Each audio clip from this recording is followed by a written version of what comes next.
Bonjour à tous et à toutes, ou rebonsoir. Désolée pour ce retard.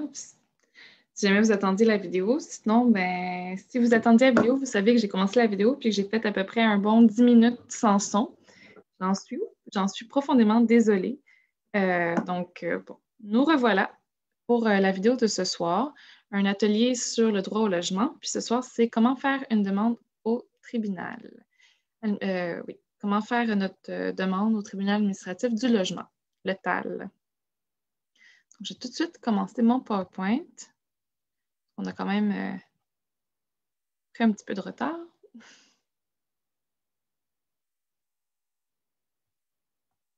OK.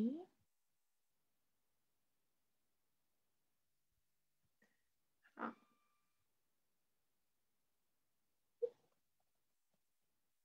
Bon, on voit que je t'ai rendu quand même un petit peu plus loin. OK, c'est bon. Bon, désolée pour ce petit contretemps, si jamais vous attendiez la vidéo. Sinon, bien, je suis très heureuse de vous accueillir. Puis, si jamais vous vous connectez pour regarder en rediffusion cette vidéo, bien, je vous invite à avancer peut-être de 2-3 minutes parce que je vais parler d'Action Logement Lanaudière. Puis, si vous venez pour l'écouter, puis que vous avez déjà regardé cette introduction-là, c'est pas pour vous. Vous connaissez déjà. Vous pouvez très bien la réécouter aussi, ça me ferait plaisir, mais vous n'êtes pas obligé. Je vais juste vérifier cette fois-ci que le son fonctionne puis que la vidéo fonctionne bien. OK. Alors.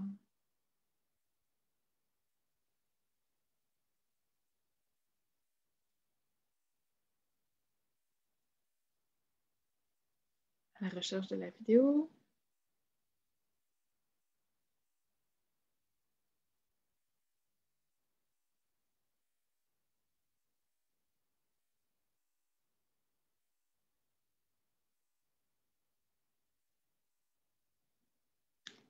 Est-ce que quelqu'un veut m'écrire un petit message pour me dire si tout se passe bien? Moi, j'ai du mal à trouver la vidéo, pour être honnête. Ah, la technologie.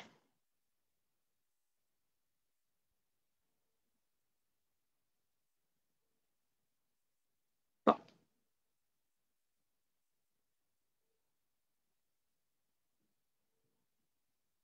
Il semblerait que ça fonctionne bien. Parfait. Je peux me dire si tout se passe bien. Moi, j'ai du mal à trouver la vidéo, pour être honnête. Alors, voilà, vous m'entendez. Je vais éteindre le son. OK, parfait. Donc, je vais vous parler d'abord brièvement d'Action Logement Lanaudière, l'organisme pour lequel je travaille. Donc, c'est un organisme de défense des droits individuels et collectifs des locataires pour la région de Lanaudière. On est un comité logement. C'est un organisme communautaire autonome créé en 2007, donc on a 14 ans d'expérience. On dessert toute la Naudière, c'est-à-dire 59 municipalités, mais nos bureaux sont à Joliette. Puis on fait la défense de droits et de l'éducation populaire autonome. Ce dont on va parler aujourd'hui, ça s'applique pour le Québec parce que chacune des provinces du Canada a différentes lois pour le logement. Puis le tribunal administratif est propre au Québec. D'ailleurs, c'est toutes les spécificités dont on va parler, mais ça s'applique au Québec, pas au reste du Canada ni au reste du monde. Si vous n'êtes pas de la Naudière et que vous avez besoin de connaître votre comité logement, je vais également mettre en commentaire la liste, la page du Reclac avec la liste de tous les comités logement pour que vous puissiez retrouver le vôtre pour avoir de l'aide ou si jamais vous avez d'autres questions. Alors, la défense individuelle, c'est quoi? Un comité logement, on n'est pas des avocats, donc on offre un soutien lorsqu'il y a des problèmes liés au logement ou avec le propriétaire, mais on ne peut pas donner de conseils. On n'est pas des avocats. Nous, on pense que les locataires ont tout ce qu'il faut pour prendre eux-mêmes leurs décisions. C'est peut-être juste que des fois, on ne connaît pas toutes nos options. Donc, nous, on est là pour outiller le locataire, puis lui donner toutes les options, puis toute l'information pour qu'il puisse prendre en connaissance de cause la décision. On fait aussi de la défense collective, comme moi ce soir qui distribue de l'information. L'action collective, c'est des actions telles que des manifestations, des pétitions, des campagnes de lettres. Donc ça, c'est pour faire connaître au public les causes qu'on porte, mais également pour sensibiliser, puis pour faire avancer la cause des locataires au Québec. Notre but, c'est de sensibiliser surtout le gouvernement quant aux mesures pouvant être mises en place pour améliorer les conditions de vie des locataires, puis les protéger un petit peu plus ou différemment. Puis finalement, on donne aussi de l'information, donc des conférences et des formations sur les droits et les obligations des locataires, parce qu'un locataire averti en vaut deux, puis que je suis sûre que quand un locataire connaît bien ses droits, c'est un meilleur locataire, puis il y a des meilleures relations avec son propriétaire, puis ça évite aussi qu'il y ait des propriétaires qui abusent, parce que ça arrive, des propriétaires qui abusent. Alors, le plan de notre présentation aujourd'hui. Premièrement, on va parler on va vite fait présenter le tribunal administratif du logement. Deuxièmement, on va parler des étapes qu'on a faites avant de déposer cette demande au tribunal. C'est quoi les étapes qu'on a faites? Enfin, on va voir les démarches, donc les étapes d'une demande. On va parler de ce qui se passe après le dépôt de la demande au tribunal administratif du logement. Puis, on va faire une petite conclusion, un bref petit retour. Alors, qu'est-ce que le tribunal administratif du logement? Aussi TAL. Vous allez sûrement le voir souvent en lettres majuscules TAL. Ça, c'est le tribunal administratif du logement, anciennement la régie. Donc, c'est un tribunal administratif. Donc, on n'est pas dans un tribunal judiciaire où on va envoyer des gens en prison. Ce n'est pas le cas. C'est un tribunal administratif qui rend donc des jugements administratifs. Puis, il y a les demandes qui sont traitées, par exemple pour des indemnités ou des choses comme ça, sont que traiter celles en bas de 85 000 $. Si jamais c'est plus que 85 000 $, là, ça doit s'adresser à une autre entité gouvernementale. Puis enfin, on a des juges administratifs qui rendent des jugements, anciennement appelés les régisseurs. Encore une fois, ils ne peuvent pas envoyer personne en prison, je vous rassure. Qu'est-ce qu'on a fait avant de déposer notre demande? Bien, on a envoyé une mise en demeure qui a expliqué notre demande au propriétaire. On ne peut pas envoyer une demande ou faire une demande au tribunal si le propriétaire n'est pas déjà au courant de ce qu'on souhaite ou ce qu'on lui reproche. Vous pouvez, certaines situations nous poussent à envoyer directement une demande, de faire directement une demande au tribunal, mais il va quand même falloir faire une mise en demeure après avoir ouvert notre dossier. Ensuite, le délai de la mise en demeure, parce que quand on envoie une mise en demeure, on donne un délai. On lui dit, par exemple, ah, ben, c'est ma baignoire qui est brisée, il faut vraiment réparer ma baignoire. On donne 10 jours pour que le problème soit réglé. Ben, on doit attendre que les 10 jours soient passés avant d'ouvrir notre demande au tribunal. Donc, on attend le délai de la mise en demeure soit dépassé. Ensuite, très important, on s'est questionné pour savoir si c'est la bonne démarche pour nous. Pourquoi je dis la bonne démarche pour nous? Parce que parfois, on n'a pas forcément la santé ou la situation personnelle qui nous permet de faire une demande. Ou encore, le problème est trop urgent et il ne peut pas attendre qu'une demande soit traitée au tribunal administratif du logement. Donc ça, j'ai fait une vidéo la semaine dernière sur les différentes options. Pourquoi je dis ça? Parce que parfois, une démarche au tribunal administratif du logement peut prendre jusqu'à 2 ans avant d'être traitée. Donc voilà, il faut s'armer de patience, il faut avoir les ressources en temps et en énergie. Une fois que ça c'est fait, on peut aller déposer notre demande au tribunal administratif du logement. Premièrement, il faut récolter des preuves. Quand je parle de preuves, c'est par exemple la photocopie de la mise en demeure que vous avez envoyée, des photos, des échanges de textos, des courriels, des échanges de courriels, bref, tout ce qui peut appuyer ou expliquer votre histoire puis votre demande. On remplit le formulaire liste des pièces. On récupère le formulaire de demande. Donc, une fois qu'on a rempli le formulaire liste des pièces qui est disponible sur le site Internet du tribunal administratif du logement, on peut récupérer le formulaire de demande qui est aussi disponible sur le site. Mais vous pouvez également appeler au téléphone puis prendre rendez-vous pour aller en chercher puis pour pouvoir le remplir là-bas au tribunal. Donc, une fois qu'on a ces deux formulaires-là, on doit avoir, comme je le disais, la photocopie de la mise en demeure qu'on a déjà envoyée, signée, et payer les frais d'ouverture de dossier qui sont de maximum 78 $. Si vous bénéficiez de l'aide sociale, dans ce cas-là, avec votre carnet, vous pouvez aller vous présenter au tribunal, puis il n'y aura pas de frais pour ouverture de votre dossier. Si jamais vous ne vous sentez pas équipé pour remplir les deux formulaires tout seul, sachez que le préposé du tribunal administratif du logement peut vous aider à remplir la demande. Par contre, vous laissez être le seul responsable de la demande. Donc, une fois qu'il aura rempli, ça va être très important de le relire avec le préposé pour s'assurer que toutes les informations sont correctes et que c'est exactement ce que vous vouliez mettre dans votre demande. Parce que le juge, lui, va se baser que sur ce qui est marqué dans la demande. Et s'il y a une erreur, puis je ne parle pas d'erreur orthographe ou quoi que ce soit, là, mais des erreurs dans les faits, ça va être avec votre désavantage parce que vous êtes le seul responsable. Vous devez signer après cette demande-là. Puis tout ce qui est écrit dedans, même si ce n'est pas vous qui l'avez écrit, c'est ce que le juge va prendre en considération. Qu'est-ce qu'on met dans la demande? Bon, premièrement, on va mettre l'adresse du logement concerné. Si vous y vivez, c'est là où vous vivez en ce moment, donc le logement que vous habitez. Mais si c'est un logement dans lequel vous ne vivez plus parce que le problème était tellement gros que vous avez déménagé puis vous avez attendu pour faire votre demande, bien, c'est le logement où il se passait le problème. Deuxièmement, l'identification des parties. Donc, qui? La partie demanderesse, c'est vous. Vous faites la demande. La partie défenderesse, donc celle qui doit se défendre contre vous, c'est les propriétaires. L'objet de la demande, quoi? L'objet de la demande, c'est ce qu'on demande. Par exemple, est-ce que c'est un dédommagement? Est-ce que c'est une réduction de loyer? Est-ce que c'est des réparations? Est-ce que c'est de rompre le bail pour pouvoir partir plus tôt? Voilà. Vous mettez c'est quoi l'objet de la demande? Puis, le motif de la demande. Là, ça, c'est le moment de dire pourquoi vous faites cette demande-là. Est-ce que c'est la situation? Est-ce que c'est des conflits? Bref, vous expliquez c'est quoi qui vous pousse à faire la demande, le pourquoi. Encore une fois, le juge va porter attention seulement à ce qui est dans la demande. Donc, il ne faut pas oublier des détails qui sont importants, mais il faut faire attention aussi puis pas en mettre trop, parce que si vous mettez trop d'informations qui n'ont pas le lien directement avec cette demande-là, donc avec le quoi, ce que vous demandez, si le pourquoi il est trop vague, ben là, ça va être plus dur pour le juge de vous suivre, puis vous risquez d'être moins convaincant. On va dire ça comme ça. Alors, après avoir déposé la demande, on doit la notifier. Qu'est-ce que ça veut dire? Ça veut dire envoyer une copie au propriétaire par la poste avec un accusé de réception. Là, je sais, vous allez peut-être vous dire pendant la pandémie, il n'y avait pas d'accusé de réception signé. C'est pas grave.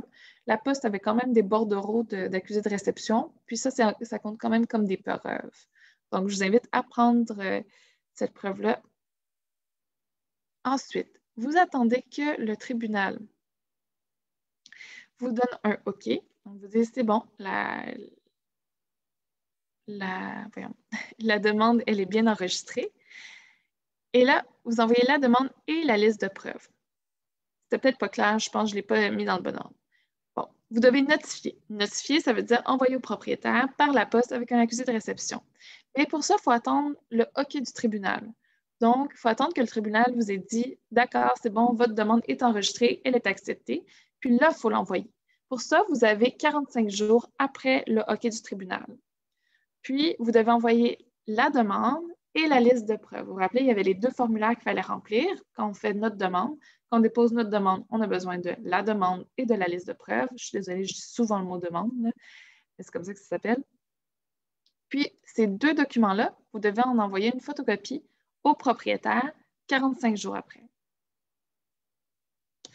Une fois que c'est fait, vous devez prendre l'accusé de réception, comme je disais, que la poste vous donne. Même s'il n'y a pas de signature, ce n'est pas grave. La poste vous donne un bordereau de réception. Puis, vous devez le déposer au tribunal comme preuve d'envoi. Vous devez prouver que vous avez bien envoyé, donc bien notifié au propriétaire la demande et la liste de preuves.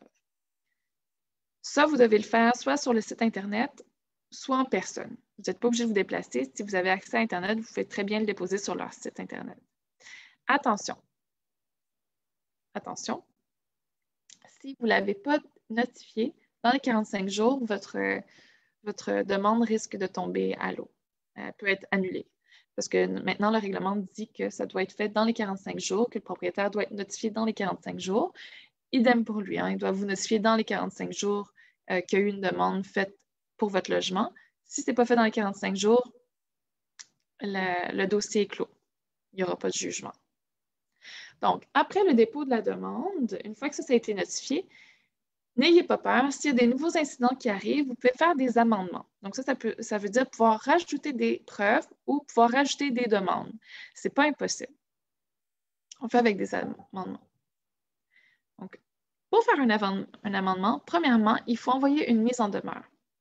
Par exemple, tout à l'heure, j'ai dit que c'était mon bain. Mon bain est brisé, ça fait longtemps que mon bain est brisé, je veux que ça soit réparé. Puis là, tout d'un coup, mon lavabo aussi est brisé. Là, on est encore dans les réparations, dans les mêmes cas. Donc, on peut envoyer tout simplement une mise en demeure au propriétaire pour se dire, ben maintenant, c'est mon lavabo qui est brisé.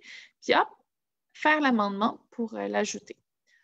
On n'a pas besoin d'attendre les 10 jours cette fois-ci. On n'a pas besoin d'attendre le délai de la mise en demeure. On peut directement, une fois que ça a été envoyé, déposer notre photocopie de mise en demeure au tribunal, donc soit sur leur site Internet, soit en personne. Puis, on doit notifier cet amendement. Donc, ça veut dire qu'on a envoyé une mise en demeure au propriétaire, puis là, on doit lui envoyer l'amendement, donc lui envoyer le papier qui dit qu'il y a une nouvelle pièce qui a été ajoutée à la cause. Ça fait beaucoup d'envois. Donc, comme je disais, attention, c'est seulement en lien avec la demande. Donc, si on est dans les réparations, ça va, on est dans les réparations. Si c'est, par exemple, que vous avez fait une demande en lien avec une situation d'insalubrité, puis que là, tout d'un coup, vous demandez un dédommagement, puis que c'est en lien avec l'insalubrité parce que vous avez perdu votre matelas ou vous avez perdu du matériel, on est toujours en lien avec la même cause, donc ça va, on peut continuer dans cette direction-là. Après le dépôt, la demande, c'est important de garder en tête ce détail-là, le changement d'adresse. Le tribunal ne communique que par la poste. Il ne vous appellera jamais, il ne vous écrira pas de courriel, même s'ils ont ces informations-là, ils ne les utiliseront pas. Donc, si jamais vous déménagez parce qu'il y a un problème avec votre logement ou même si vous, tout simplement, vous cédez votre bail pour aller vivre avec quelqu'un d'autre, c'est très important de le dire au tribunal. Parce que si jamais vous n'avez pas envoyé votre nouvelle adresse et que vous n'avez pas reçu votre date de comparution au tribunal, ben, c'est tant pis pour vous, parce que le tribunal ne prendra jamais ça comme une excuse pour dire « Ah, j'étais pas présent, je ne le savais pas, j'ai pas reçu la lettre. » Non, le tribunal, lui, c'est très clair, il ne communique que par la poste. Donc, si vous changez d'adresse, vous devez leur dire. Aussi, si jamais vous avez une autre demande qui est pas... qui avait déjà été faite ou que vous devez ouvrir une nouvelle demande, vous pouvez toujours essayer de les réunir. Donc, une demande, c'est une cause, c'est un procès. OK? Jusque-là, vous me suivez?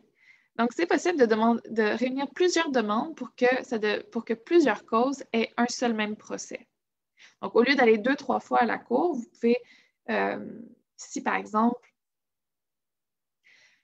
vous voulez résilier votre bail parce qu'il y a trop de travaux à faire, puis que ça n'a pas été fait, puis que vous n'êtes pas confortable dans votre bail, dans votre logement, puis que votre propriétaire veut résilier votre bail parce que vous n'avez pas payé tout votre loyer pour compenser pour les travaux qui n'ont pas été faits. Et là, vous pouvez demander au tribunal à ce que les deux causes soient réunies ensemble pour pouvoir le traiter comme une seule demande. C'est-à-dire que le juge va pouvoir entendre votre demande et la demande du propriétaire, puis que vous n'aurez pas besoin d'aller 2 fois devant le tribunal. Finalement, il y a aussi la conciliation. Donc, le tribunal administratif a un service qui s'appelle la conciliation. Qu'est-ce que c'est? C'est... OK, désolée. C'est un service de conciliation, c'est comme une médiation. Donc, c'est quelqu'un qui va s'asseoir avec vous et le propriétaire pour regarder à une entente hors cours. Donc, hors cours. Pourquoi faire ça? Déjà, c'est parce que ça peut vous sauver du temps. Hein? Sauver du temps puis de l'énergie parce que ça va trouver une solution avant même qu'il y ait une date d'audience. Par contre, pour ça, il faut 2 choses. Premièrement, il faut avoir déjà déposé une demande. On ne peut pas faire appel au service de conciliation si on n'a pas déjà une demande au tribunal administratif du logement. Et deuxièmement, il faut la bonne volonté de votre propriétaire parce qu'on ne peut pas forcer personne à négocier. Si votre propriétaire veut aller devant le juge, bien, malheureusement, vous ne pourrez pas faire appel à la conciliation. Par contre, vous pouvez toujours en parler avec votre propriétaire si les relations ne sont pas trop tendues. Est-ce que vous voudriez faire appel à la conciliation pour qu'on trouve une entente hors cause? Ou encore, vous pouvez appeler le service de conciliation puis leur dire, ben moi, je serais ouverte à avoir une entente hors cours. Donc là, le service de conciliation pourrait toujours appeler votre propriétaire, voir si lui aussi serait intéressé à avoir une entente hors cours. Petite conclusion, Parce que, voilà, hein, c'est assez simple. Deux documents, 3 documents en fait. La mise en demeure, la liste de pièces, le formulaire de la demande. On envoie d'abord la mise en demeure. Ensuite, on envoie une notification de la liste de pièces et de la demande. Puis après, ben, s'il y a des amendements, on les fait au fur et à mesure. Je vous rappelle que vous avez toujours les préposés qui sont là pour vous accompagner, pour le faire avec vous. Et vous avez également vos comités de logement pour vous accompagner, pour le faire avec vous. Donc, faites-vous une liste de tâches pour ne rien oublier, surtout qu'il y a des dates, comme par exemple les notifications, le fait qu'il faut notifier dans les 45 jours après avoir déposé sa demande, si on ne veut pas que notre dossier soit fermé. Voilà, on se met une liste de tâches avec les dates, c'est très important. Les délais sont très longs, parfois plus de 2 ans, donc patience et courage. Votre tour va venir, mais voilà, ça, il faut être prêt à avoir des longs délais. Donc, c'est pas un résultat rapide. Bon, ça dépend toujours des causes. Hein. La salubrité, ils ont fait des gros efforts dernièrement. Puis, on n'hésite pas à demander de l'aide, comme je vous disais, au préposé ou à votre comité logement. C'est un service gratuit, ça serait dommage de s'en passer. Donc, voilà, c'était Marion, chez Action Logement La Naudière. N'hésitez pas à nous contacter si vous avez plus de questions. Puis, éventuellement, il va y avoir une autre vidéo sur faire une demande au tribunal administratif du logement. La semaine prochaine, je vais vous montrer comment vous préparer pour une audience. Donc, comment se préparer ses preuves pour aller voir le juge à la cour. Bonne semaine!